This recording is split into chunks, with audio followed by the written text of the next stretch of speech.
आप सबने कल देखा कैसे मुख्यमंत्री अरविंद केजरीवाल जी के आवास के बाहर जब क्राइम ब्रांच, दिल्ली पुलिस के क्राइम ब्रांच के दर्जन करीब ऑफिसर, जिसमें कई सीनियर ऑफिसर खड़े थे, उनकी टीम पहुंचने के पहले सारी मीडिया वहां पे पहुंच गई थी। किसने बताया मीडिया को? भाजपा ने बताया। मतलब भाजपा को पता चल जाता है कि अभी क्राइम ब्रांच मुख्यमंत्री आवास पे पहुंचने वाली है। आज मंत्री आतिशी जी के यहां क्राइम ब्रांच के वही दर्जन ऑफिसर पहुंच जाते हैं। उससे पहले दो दर्जन मीडिया वाले पहुंच जाते हैं और फिर वहां पर 5 घंटे, कल मुख्यमंत्री आवास के बाहर 5 घंटे ये क्राइम ऑफिसर अपना सारा काम काज छोड़कर केवल खड़े रहते हैं और कहते हैं नहीं जी, हमें तो मुख्यमंत्री जी से मिलना है। आप सब ने वो वीडियो देखा होगा जहां मैंने उनसे एक आम नागरिक के तौर पे सवाल पूछा कि किस धारा के तहत, बस इतना बता दीजिए, किस धारा के तहत आप ये नोटिस मुख्यमंत्री जी को पर्सनली हाथ में सौंपना चाहते थे। क्या कहा उन्होंने? नहीं जी, मीडिया के सामने नहीं कहूंगा, आ जाइए अंदर बात करते हैं। इतना डर, इतना खौफ। अगर आप कानून के तहत कोई काम करते हैं तो मीडिया के सामने बताने में क्या है आपको डर? सवाल का जवाब नहीं दिया। अंत पंत में 5 घंटे की नौटंकी के बाद वही नोटिस सीएम दफ्तर के बाहर देके चले गए।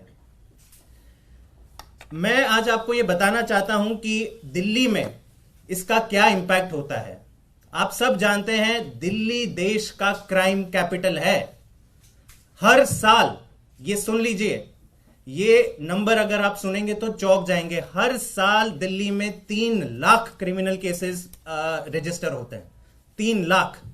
इन 3 लाख केसेस में से चार्जशीट कितने में फाइल होती है? 1 लाख। 1 लाख से भी कम। करीबन 30% क्रिमिनल केसेस में ही हर साल चार्जशीट फाइल होती है। 2 लाख केसेस में तो चार्जशीट ही फाइल नहीं होती। और ये जो 30% का आंकड़ा है, परसेंटेज ऑफ चार्जशीट फाइल, वो देश भर में सबसे कम है। मतलब दिल्ली में सबसे ज्यादा क्राइम रेट, दिल्ली में सबसे कम चार्जशीट। महिला सुरक्षा की बात करते हैं। Delhi is the rape capital of India. Women crimes against women में दिल्ली का अव्वल नंबर आता है।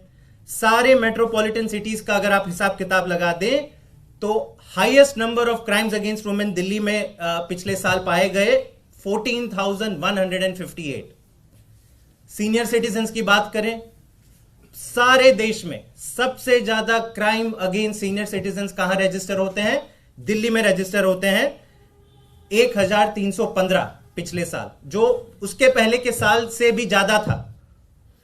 क्राइम अगेंस्ट चिल्ड्रन की बात कर लेते हैं। बच्चे कितने सेफ हैं दिल्ली में?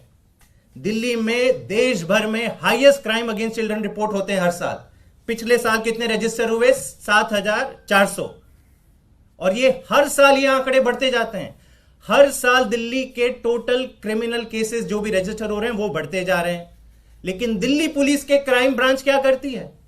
बीजेपी के मुख्यालय से कॉल नहीं आया, दर्जन ऑफिसर भेज दो मुख्यमंत्री के घर पर, 5 घंटे उनको खड़े रहने दो, मीडिया के सामने नौटंकी करेंगे, भंगड़ा करेंगे कि आओ हमें शूट करो, हम यहां पे खड़े हैं। और नोटिस का आधार क्या है? जैसे आतिशी जी ने कहा, ना कोई आईपीसी की धारा मेंशन है, ना सीआरपीसी, ना कोई समन्स, ना एफआईआर। एक कोरे कागज पे एक नोटिस या खत लिखकर कह रहे हैं कि नहीं, हमें तो मिलना है। तो क्या मुख्यमंत्री और मंत्री दिल्ली सरकार के सारे अपना काम काज छोड़ दें, केवल और केवल डाकिया का काम करें कि अपने घर के बाहर खड़े रहे कि आइए, दिन भर आइए, जो भी खत लेंगे हम आपको पर्सनली सौंपेंगे? हमारी बीजेपी से गुजारिश है, दिल्ली पुलिस के राजनीतिक आकाओं से गुजारिश है कि ये नौटंकी करना बंद करें। दिल्ली के लोगों की सेवा करने दें। दिल्ली के क्राइम ब्रांच के पुलिस ऑफिसर का कोई इसमें दोष नहीं है। हमारी पूरी तरह से दया है उनके साथ। वो जब आए थे पुलिस फोर्स में तो ये जरूर सोच के आएंगे कि देश की सेवा करेंगे, महिला सुरक्षा पर काम करेंगे, किडनैपिंग रोकने में काम करेंगे, मर्डर को रोकने में काम करेंगे। लेकिन होता क्या है, सुबह 8 बजे कॉल आ जाता है कि जाओ आज पूरी दिन मीडिया के लेके जाओ और सीएम के बाहर, आप सीएम के घर के बाहर आप ये खड़े रहो रास्ते पे।